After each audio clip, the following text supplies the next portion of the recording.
Hello again, everyone, and welcome back to Enterprise Linux Security. And this episode is actually going to wrap 2021, unless there's like an emergency episode of, oh my God, you won't believe what happened kind of thing. But, we'll be back, I believe, January 6th after this one. But we have this episode as the last episode of 2021. And we wanted to talk about recovering from ransomware. And I am here, as always, with Joao to talk about this very subject. How are you? All good, Jay. Thanks for having me again. It's always a pleasure. Yep. And like you said, we are wrapping the year with this one, and we're wrapping the year with the story that broke just a couple of days ago, as we are recording this. So basically, we have this let me get the name right, Ultimate Kronos Group, who is a company that has this private cloud with healthcare and banking and workforce management services that they provide to companies. And they reported that they had this ransomware infection. And on today's cybersecurity world, this is just another Monday. So it's nothing new to have news about a new ransomware infection. What really stood out from the information that these guys put out was that they expect their services to be down for a few weeks. They are expecting to take at least 3 weeks to get everything back in order and running again. By the time you're listening to this, if it's still in 2021, it might still not be available, their services. And we would like to talk a bit about why this happened, why such an incident causes such massive disruption, and the effort that it goes into getting everything back in order again. Yeah, so basically, we're talking about a subject. I mean, we're going to have this happen a lot where we're going to say, well, this is a subject we probably could have covered early in the podcast because it happens to so many companies out there. It's in the news every now and then. Actually, it's a common thing in the news. So we saw the blog post or the notice about the Ultimate Kronos Group gave us a reminder like, yeah, we probably should consider talking about how it is to recover from something like this to set the groundwork for future episodes where we're going to bring up other companies that have had something like this happen. So maybe we'll be able to educate some people out there about the work that goes into it if they didn't already know, maybe even some things they could be doing that they didn't think about doing. So hopefully this podcast is a good service for both sides of the equation. Yeah, absolutely. And the idea here is not to single this company out or to just put them in this light or the other. We're not going to talk about how the ransomware got in there in the first place. It might have been by many different ways, many different exploits. We just recently covered the Log4j. We have no idea if it's related or not, but there are many avenues to deploy ransomware today, unfortunately. Right. What we want to shine a light is that some people have this notion that, okay, if you have up-to-date backups, if you have the infrastructure ready to restore those backups to, that you're good to go. Nothing like this will ever cause 3 weeks downtime for your systems. And right. There are many things that go into this, many aspects that factor into this that contribute to taking this amount of time. Right. And go ahead. Sorry. So I would just like to start with the first one, because after this company announced the problem, some of their customers said, oh, but shouldn't you have a disaster recovery plan in place? Shouldn't you have backups? They do. They have the plan, they have the backups, and they have the experts to do all that, as you would expect them to. The thing is, even with all of that, it still takes a lot of time to get everything back together. That's why it's so important to prevent something from actually starting. But when you get to the point where you're already infected by ransomware, things get ugly at that point. They really do. All the plans go down the drain. And we're going to go over some of the aspects in this, but it's not just having the plans. It's not just having the backup and the know-how on how to get things back together. It takes a lot of time. It takes a lot of effort. Another very interesting aspect of this, and I'm saying interesting here, but it's not the right word. I'm sure the Kronos team, the Kronos IT team, does not find this particularly interesting. This happened about a week and a half before Christmas, So if they're going to take if they expect to take 3 weeks to restore everything, that means that IT team is going to be working through Christmas, through New Year, and they will be doing overtime on that period.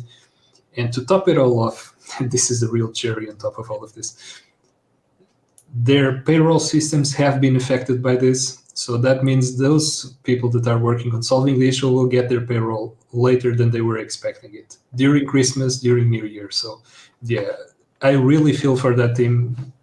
Kudos to them. They are doing very good job there. Keep it up if you're listening. Again, this is a really unfortunate situation to be in. So there's already a lot to unpack, and we haven't even gotten to the technical side of anything yet. The first thing I want to mention, and this is, maybe a personal opinion, but I think a lot of people will agree with me on this. One of the worst things to deal with when it comes to IT, when you're in the service provider side of information technology, is the mindset of the non-technical people that you're serving. And I understand both sides completely. I mean, if you think of the service industry as in, your sink is leaking in your bathroom, so you hire a plumber, and obviously if it starts leaking right away again, then they most likely didn't do whatever it was they were supposed to do to properly fix it. But more often than not, they're the expert. There's just one way to fix it. They fix it. It's done.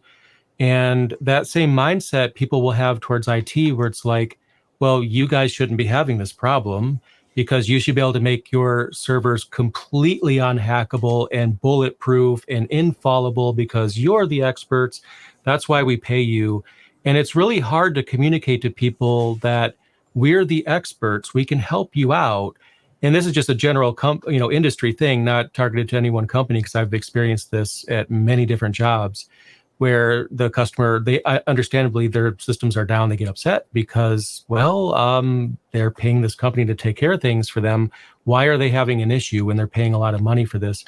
But what no one in the industry on the non-technical side seems to understand is that even your best company that does everything, I don't want to say best practices. I still need to find a better word for that, but they're doing like all the good things that people normally do to protect things.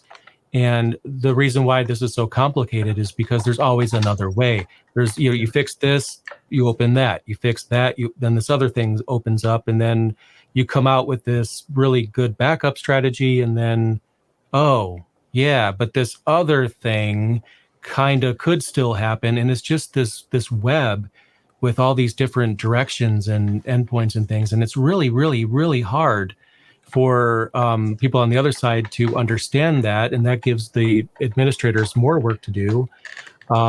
It's just a bad situation. And then you have, like you said, the holidays that these individuals are working on things like this. We're still dealing with Log4j and all these other vulnerabilities out there. It just doesn't seem to end.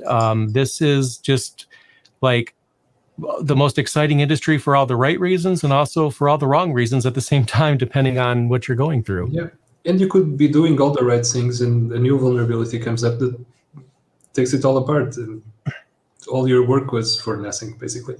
Right. I know we always paint this bleak picture.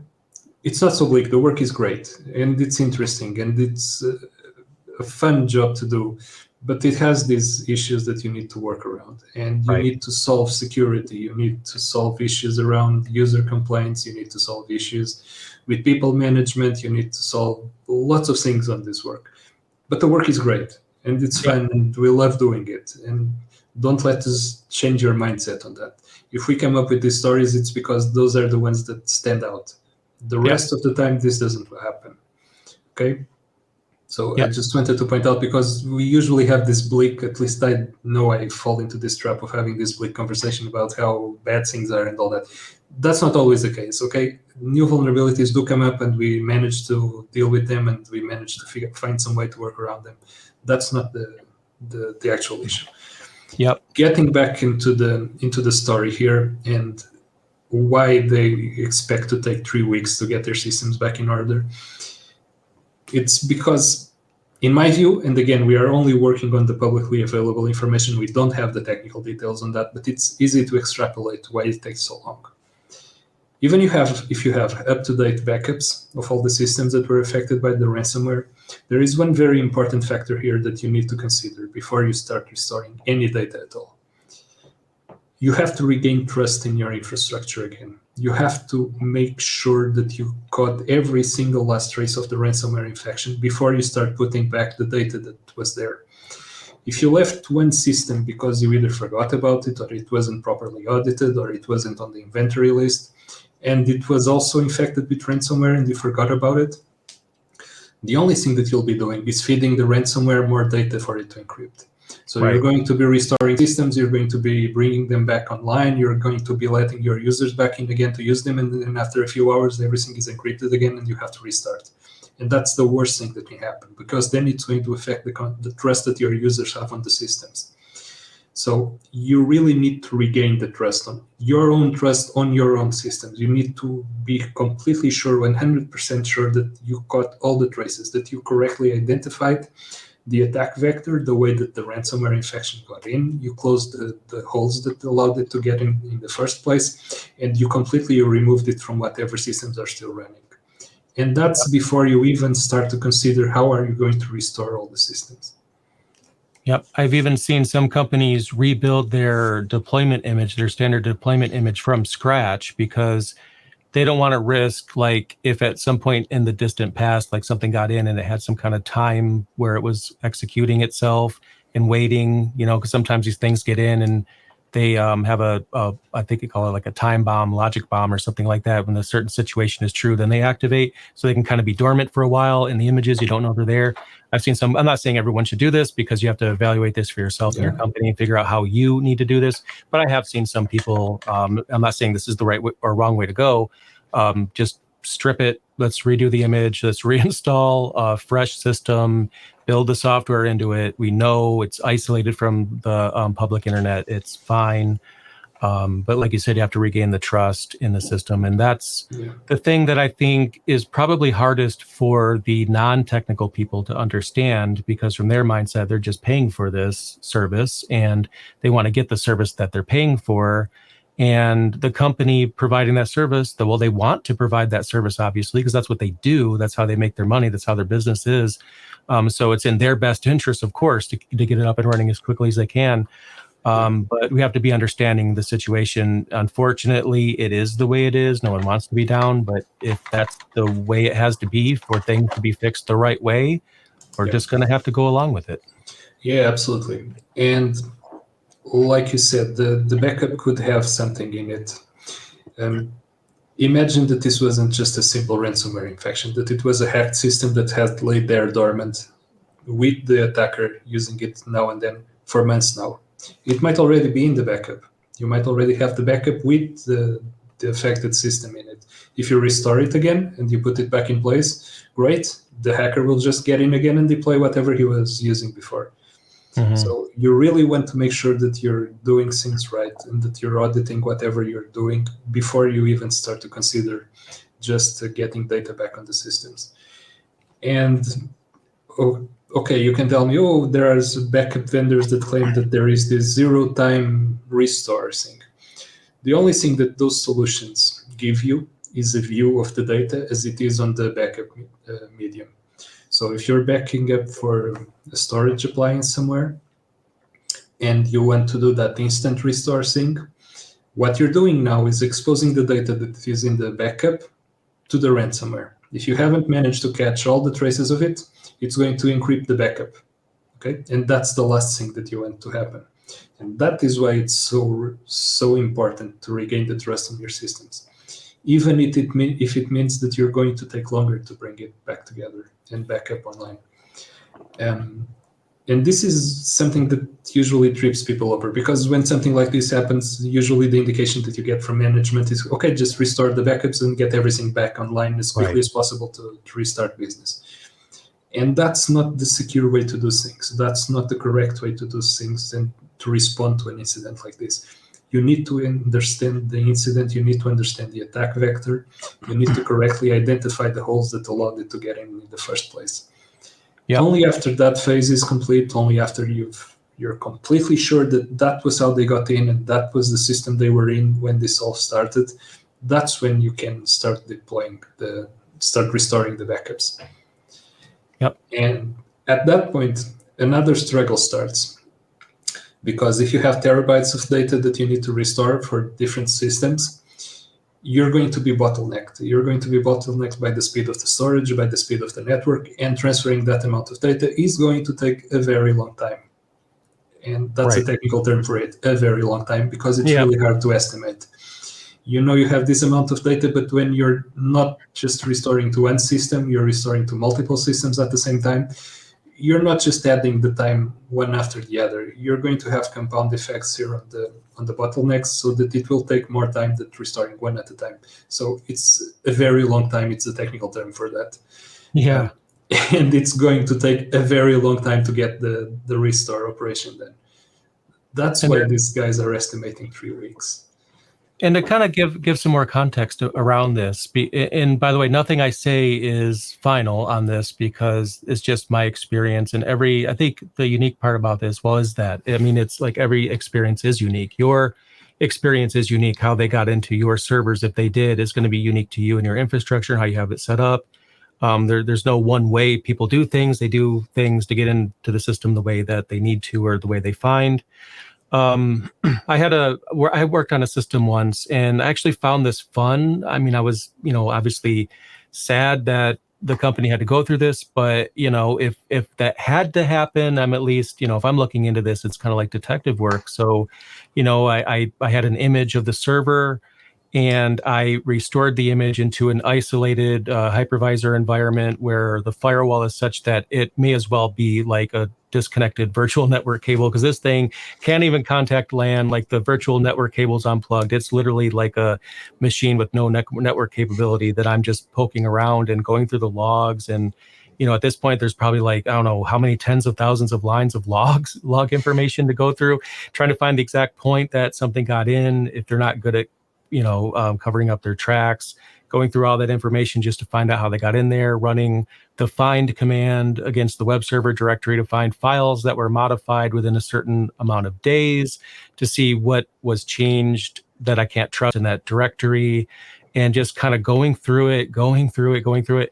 And that does take time. And like you're saying, yeah, backups are great, but a problem with that is, what if it's there? But not only that, another thing that a lot of people don't think about is, I've seen companies with cloud storage, which they pay for like this really good cloud storage that has some amazing bandwidth. Like, they could never hit that cap. Like, it throttles after you hit that cap, but the cap is just so high that unless the business like got 4 times as much business all of a sudden, which is a good problem to have, let's be honest, there's no way they're going to hit that bandwidth cap. But when you're restoring data from a backup in the cloud, you are going to hit that bandwidth limit, I promise you.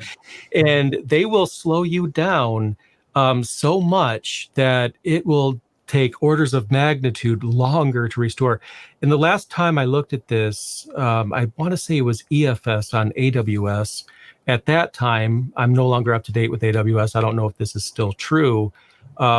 There was no plan that you could pay for at that time to opt out of that limit. You couldn't say, I will give you $1,000 more a month for this ultimate plan that removes all the throttling. There wasn't a such thing at that time. It's like, even the most expensive plan still had a throttle on there. I hope they fixed that, because it'd be great if you could temporarily release any throttle limit that you might have. But a company had to restore data, and obviously they hit that limit, and it really throttles them down to where the rsync or whatever it is they're using is just so bogged down, where it's almost like an old ISDN connection or something at that point. On a situation like this, like the one you're describing, I strongly recommend you get in touch with support on your cloud provider. On situations like this, they are known to open some exceptions and lift those limits if you're restoring on a critical moment like this for these guys. And they will work with you to fix this. They will probably bill you at the end of the cycle, but they will lift those restrictions, and they will let you restore faster than normal.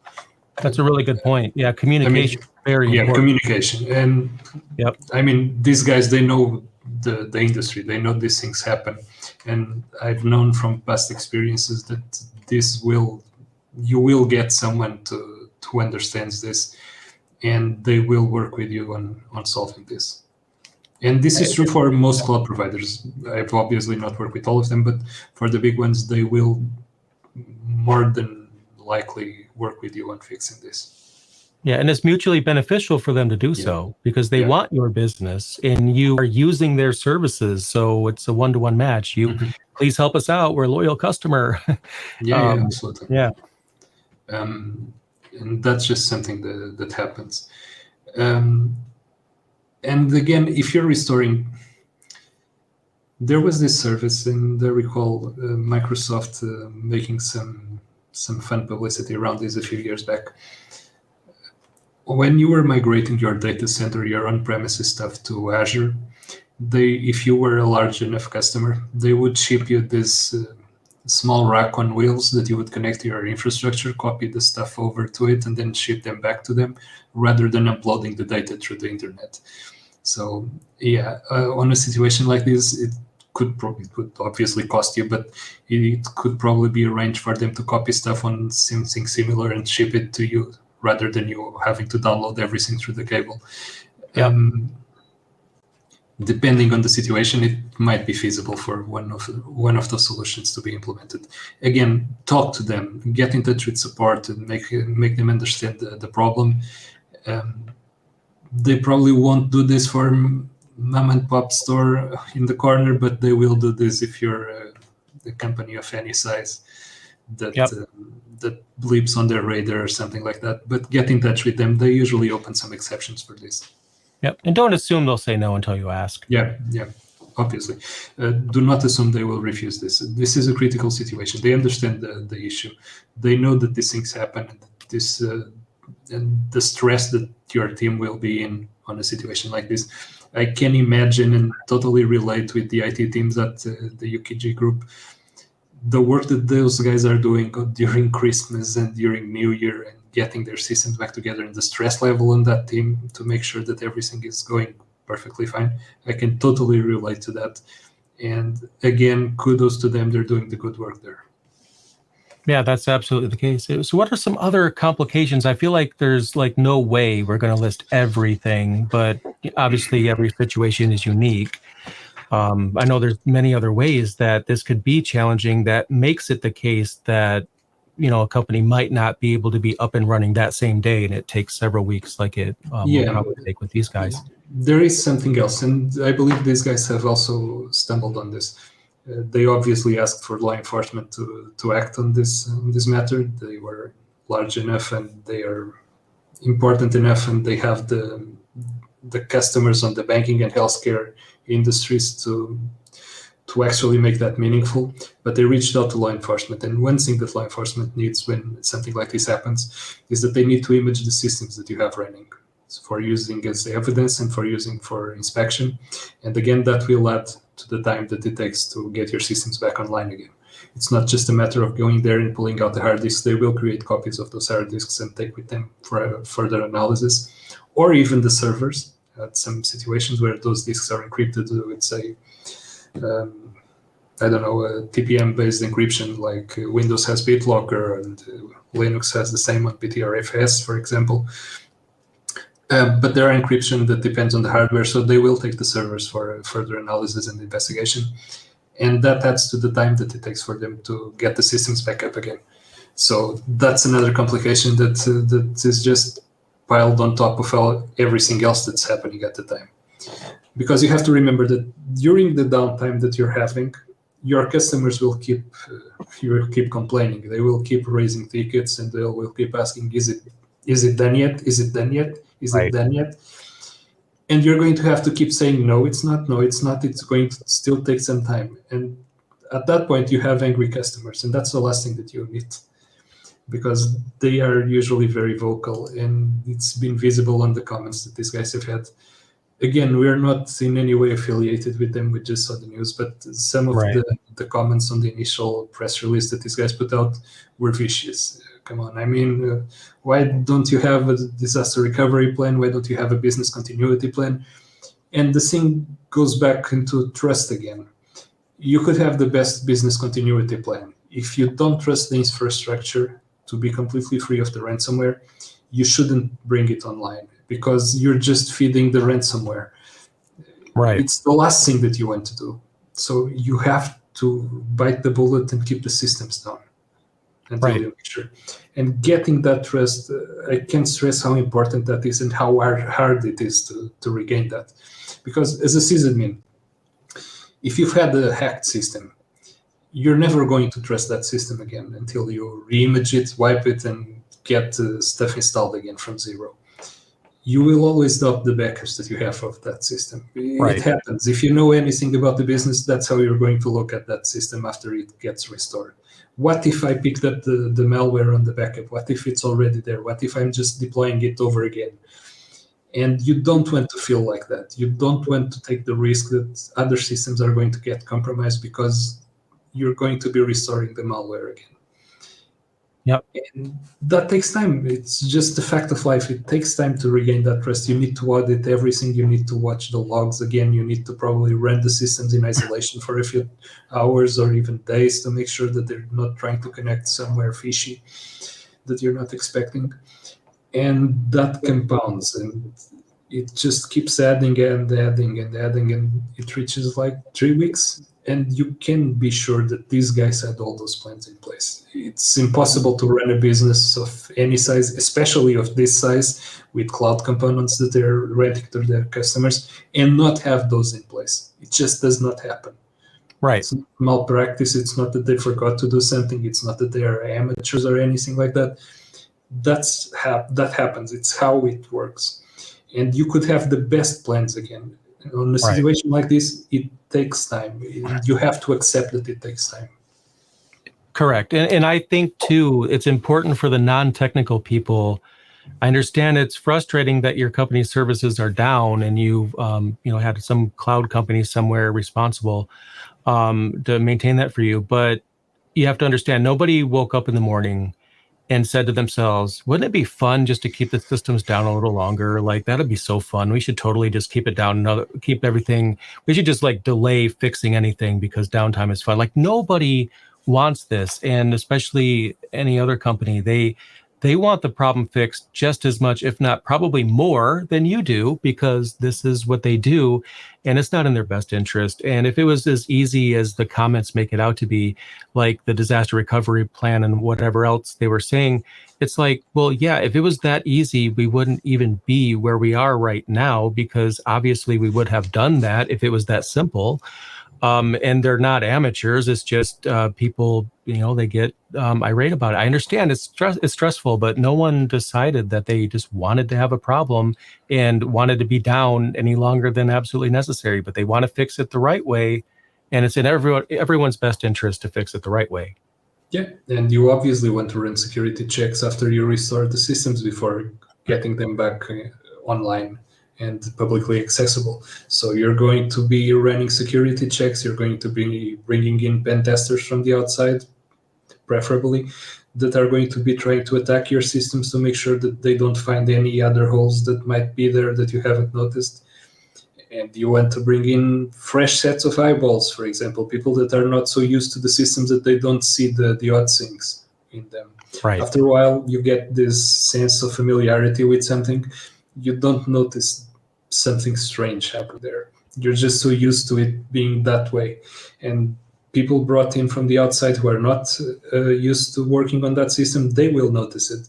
So at a situation like this, it's good to bring people from the outside to look at the systems. Right. And again, it takes time. And no matter how you look at it, all these operations, they add up to some time. And in this case, they're saying 3 weeks. I hope it's less for their sake, for their customers, for everything. I hope they manage to do it in less time than that. But I understand the reasoning behind saying that it's 3 weeks. I mean, a company like this would never in their right mind just say, okay, we're going to have our systems down for 3 weeks if they really didn't have to. Right. It seems obvious that this is probably the last thing that they were wanting to do at this point. Yep. They had a security incident. They would immediately want to have their systems back up again, if for nothing else, to project an image of diligence or being I don't know, fast at solving these types of issues, but doing it correctly, it takes time. It does. And no one is trying to be oppositional, I promise you. Yeah. Like when it comes to the service providers, no one is being oppositional. It's just the way it goes. Yeah, absolutely. The other thing I want to get your opinion on this scenario, because let's just invert the whole entire situation. So every company, or I shouldn't say every company, but a large number of companies that I have known that wanted to enlist the service of a managed service provider, cloud provider, or something like that. I'll just use managed service provider. They do this because their own IT team internally is overwhelmed enough. So by having an MSP take over an application or two or three or 10 or whatever, they're taking some of that workload off of their own IT staff, and this bigger MSP can host those apps for them, maintain them, so that company can breathe easy. Okay, we have someone helping us out. They're hosting this for us. Now we can focus on the thing that our company does. And that's why MSPs are so popular, because they take the burden away. So I totally understand why they go that direction. I think it's great that MSPs exist because they do a really good thing by taking that pressure off of IT teams. But then again, I think the mindset is often, well, we're paying you to maintain our infrastructure. It should never be down. Okay, that's not really fair. And then they put SLAs in the contract when they negotiate this, that if we're down more than X amount of hours or days or whatever it is, that you owe us money or we get a free out of contract thing, because there seems to be this mentality that I've never understood, that there's an agreeable amount of time to be down when every situation is different. And I have to be honest, I hate SLAs because nobody wants to keep your systems down, and everyone is going to want to get everything back up and running quickly. They have families, they have friends, they have a life. They don't want to just sit there and, twiddle their thumbs all day. They want to get this fixed. But there seems to be this understanding that, but if you're down more than 4 hours, we're quitting. Okay, that is kind of unfair, in my opinion. SLAs are a business expectation. It really only concerns itself with the business sides of things. Right. And it's fair to have that expectation. If someone is willing to offer you an SLA that says that your service will not be down for more than 30 minutes a year, and they are offering that to you, then by all means take it. But try to understand how they are ensuring that. Because in a situation like what happened to this company, it would be really, really hard for any architecture to be able to keep up with that SLA in any situation. Right. Because again, you would fall on the same situation. They would bring it up within 30 minutes to meet the SLA, but then it would be down an hour or two or a day or a week afterwards because it was reinfected by ransomware. Right. And it all boils down to that trust. I'm not even considering the business side of things when I'm talking about this. It's just the effort on the part of the IT team here trying to keep their systems running, and the effort it takes and the amount of things that have to be done to ensure that when you bring those systems back online again, they won't simply fall down after a few minutes or a few hours because you missed something. There are two ways that you can go about in a situation like this. You can either wipe the slate clean and restart from scratch, like kill all the VMs, kill all the deployed containers, kill everything, and then just restart them all from scratch. And that takes a long time because, again, you're just spinning a VM and that's fast. Yeah, but when you're talking about 1,000 or 10,000 or 100,000 or 1,000,000 systems that you need to bring back up again, it doesn't matter how fast each of one is. All of them together, that's going to take a lot of time because at the end, you're going to be running on a limited infrastructure that has X amount of capability, and you will be maxing that out soon enough. So it's going to take some time to get that back together, even if you're starting from scratch. Yeah. And that has its own pitfalls, but then because then you're going to have to go back to those systems and make those configurations that you did that were on production that you still haven't on the deployment scripts because they were recent or some other way you forgot to add them. And it's another set and another layer of complexity and instructions that you need to run that keeps getting back to the same point. It takes time. It really does. And the other way that you can go about this is just taking fresh set of servers and restoring the backups that you have. But then you have that risk that we were talking before. What if one of the backups has the malware and you missed it? What if you think that it's an infection that happened yesterday and actually you have the hacker spying on your network for 6 months? The SolarWinds attack, for example, that happened earlier this year. They discovered that systems were compromised about 9 months before it was discovered. So every backup that you had of the affected systems on that period, they had the backdoors in. So it didn't matter that you would find it and restore the backups. The backups had the backdoors, so you were restoring the way in for the hackers. Yep. And you want to avoid that at all costs. You want to make sure that what you're restoring is free from that. That takes auditing, that takes security experts looking at it, that takes security mindset looking at those systems and those configurations and pen testing and making sure that it's not running anything that you don't want it to. And all those operations, back again, it takes time.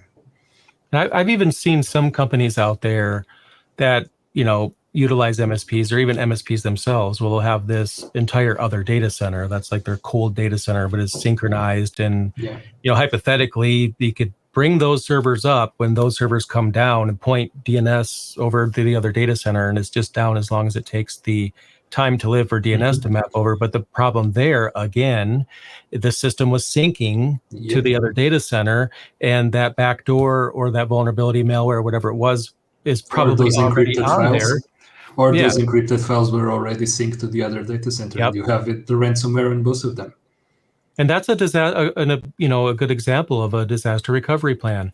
And it sounds really good on paper, right? We have this other data center that's 100% up to date, if that's possible, and we just bring that up, flip DNS, we're done.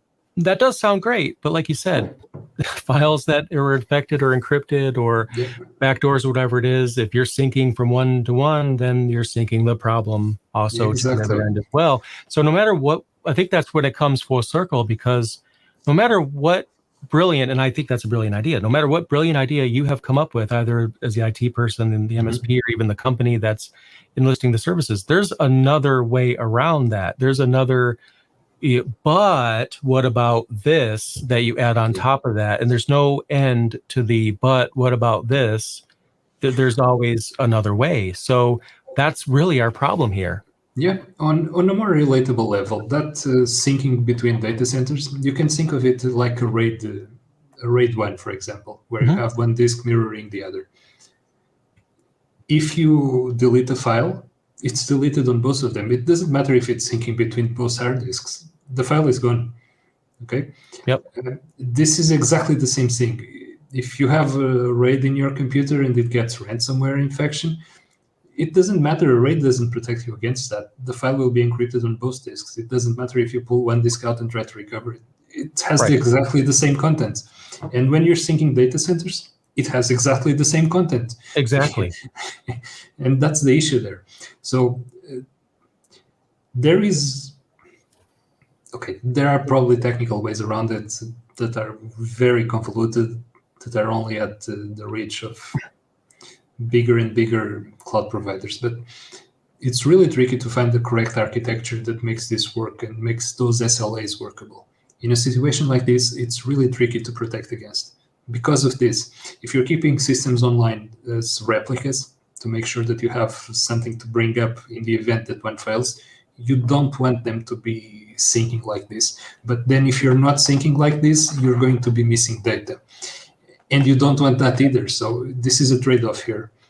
Okay, I can keep your systems available, I'll give you a 30 minutes SLA, but when the recovery comes back up, it's going to be 30 minutes out of data. That data is going to be gone. Right. If you're okay with that SLA, then sure, it's 30 minutes of downtime and 30 minutes of lost data. It depends on how important that data is. If it's 30 minutes of bank transactions, for example, you don't want that. Right, right.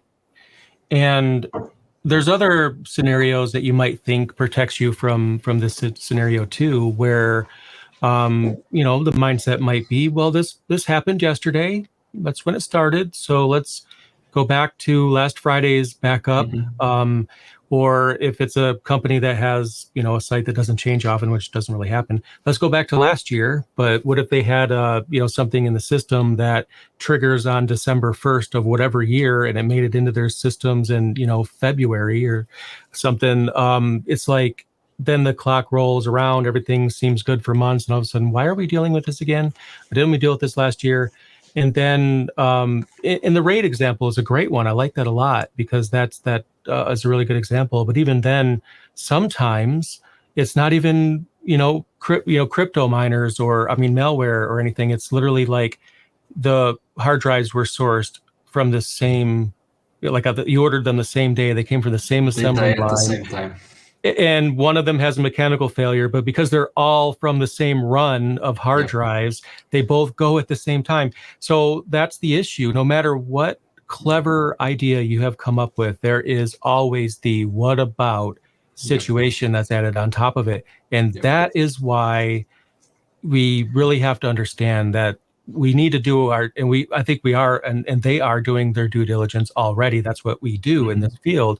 We want to make sure that when we tell you everything is fixed, that after we say this, that it's not, oh, sorry, I thought it was fixed. Let's go back into the system again. No one wants that. We need to make sure that we really mean it when we say we have figured this out. This is the root cause analysis. This is what happened. This is how they got in. This is when they got in. This is what they did. And we have exhaustively analyzed everything. We know this is true. And here you go. That's what we need to be able to say. To just get it up and running thinking it's probably okay, that's really not a situation in anyone's best interest. Yeah. Because at that point you would be losing the customer's trust, because they would no longer trust anything you tell them. Okay, they told me it was fixed 5 minutes ago and now it died again. It's obviously not fixed and I'm going to take my business elsewhere. You don't want to be in that position. So you need to ensure that everything is actually fixed. And there are no clever magic bullets here. The really best thing that you can do is actually prevention. You need to keep those backups. You need to keep those backups with a long retention and in offline media so that they don't get infected with malware if it starts encrypting other systems. You don't want them to encrypt the backup disks. That's why you should use separate storage or separate media even, preferably. That's why we always tell you that you should patch, and you should patch often, and you should patch as soon as the vulnerabilities are divulged and all that. Those are basically the best prevention for this, is trying to fix and close as many holes as possible as soon as they are discovered.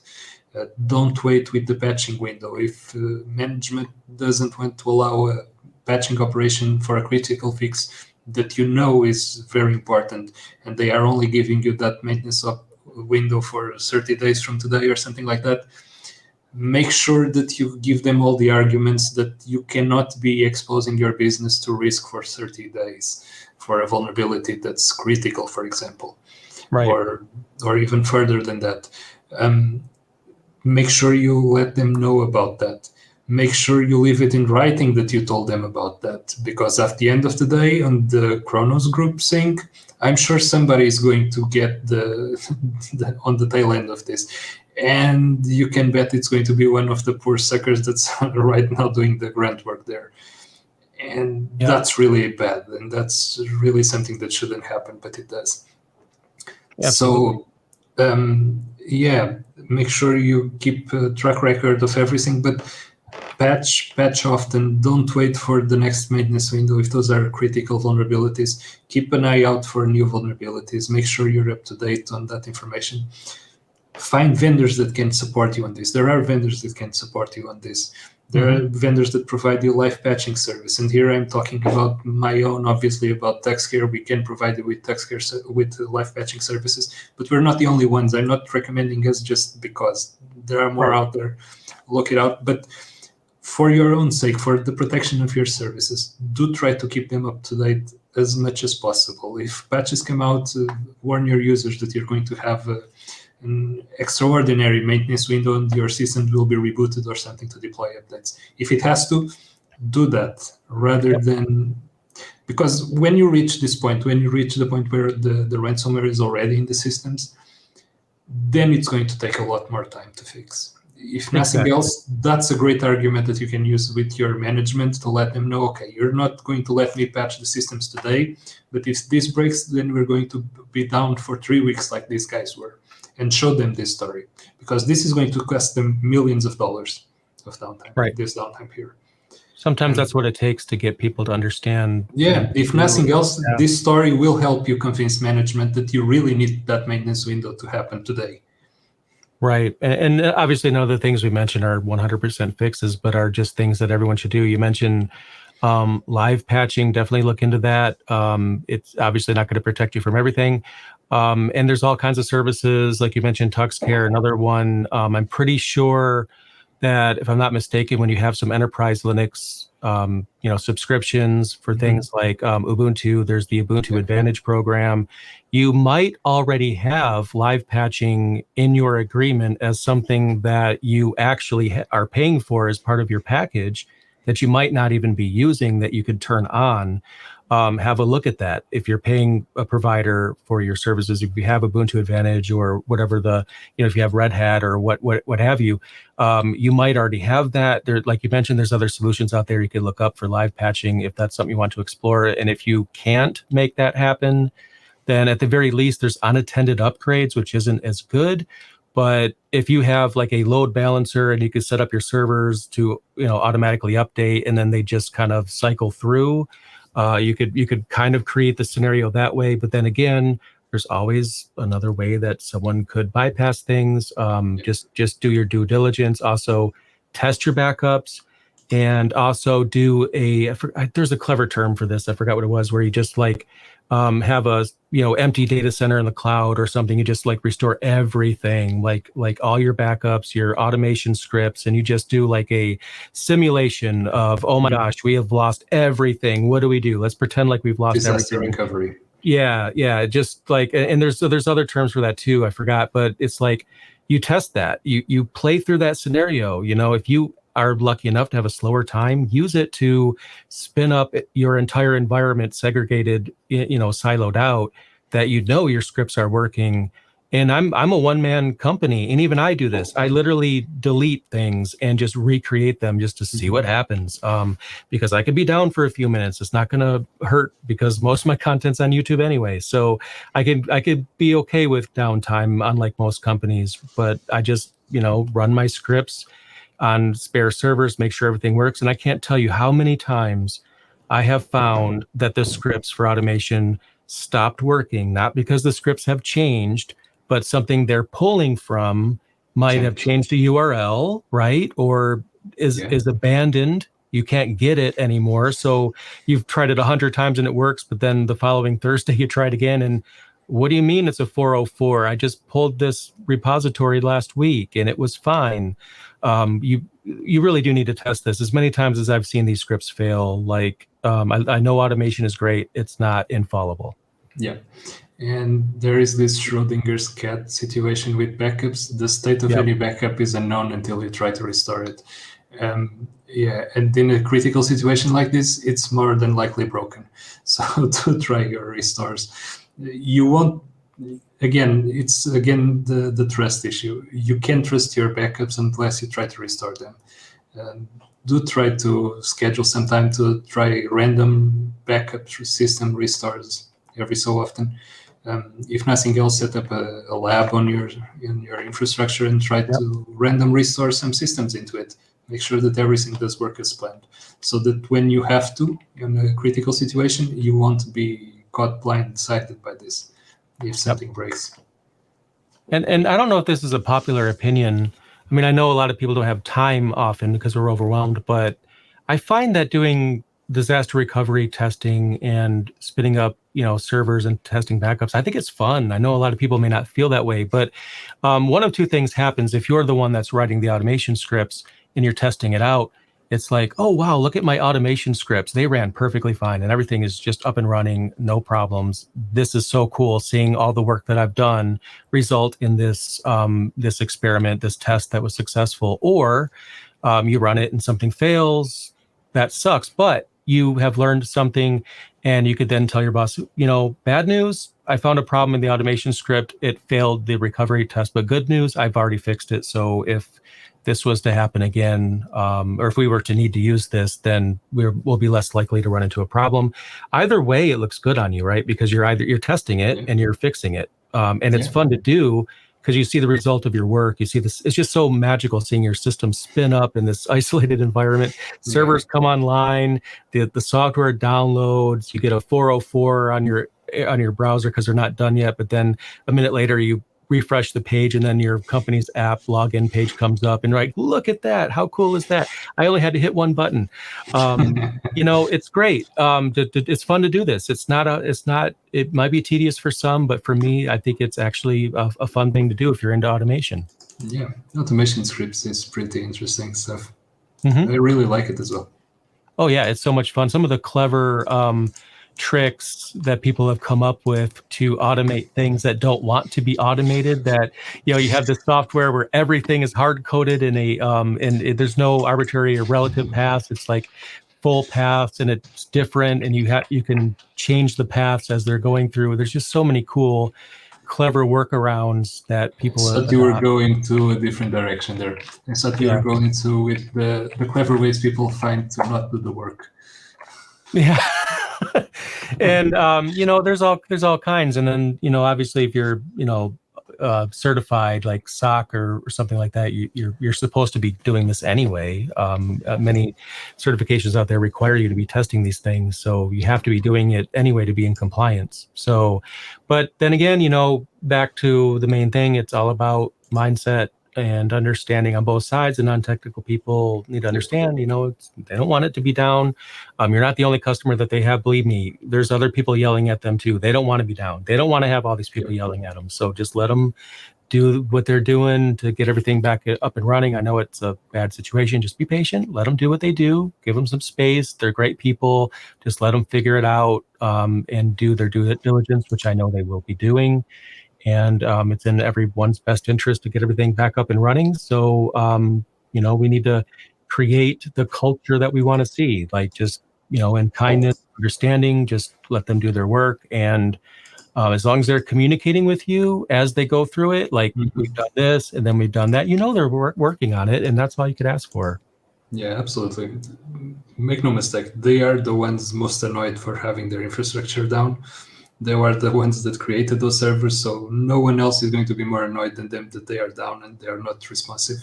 So trust us, they are doing the work. They are trying to get everything back together. And just being that guy on the backseat saying, are we there yet? Are we there yet? It's not helpful.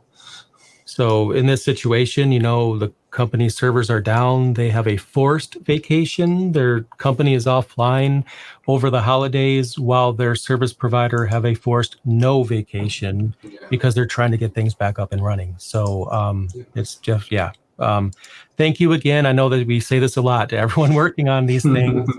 We love you guys. You guys are amazing. I'd love to buy everyone a drink if that's what they like, if that was possible. But, I think thank you is going to have to be enough for now. But we really do appreciate it. Really do. Great work you guys are doing. Awesome. So there you go. This is just, another foundational topic and something we'll be exploring because I'm sure someone will find a way or, there'll be some other thing we didn't think about or, predict, if you will, that will come up that circumvents something we talked about now. There's always, another side to the story. So that's going to be a recurring thread, I think, unfortunately, but we're here to educate. So fortunately, we're here to let you guys know as soon as we find out something is going on. Absolutely. It was another fun episode, Jay. It really was. And it's been a great year for the podcast. Again, unless we have a breaking news situation, a bonus episode, if I'm not mistaken, it's January 6th or thereabouts, we'll be back. So, we'll be back near the beginning of January for another great year. We kind of didn't start at the beginning of the year this time, but it's going to be our first year where we'll have the podcast all year. So that's going to be there's going to be some fun things to talk about. Yep. Looking forward to it. Awesome. Me too. All right. Thanks to everyone that's been listening, watching, however you're digesting this. Tell your friends, family, tell your cat about the podcast. If your cat is in the podcast, I don't judge. That's fine. Tell everyone. We appreciate you. And we will see you next year, unless for some reason we see you sooner. Yep. Until the next one, guys. Thanks for listening. Thank you.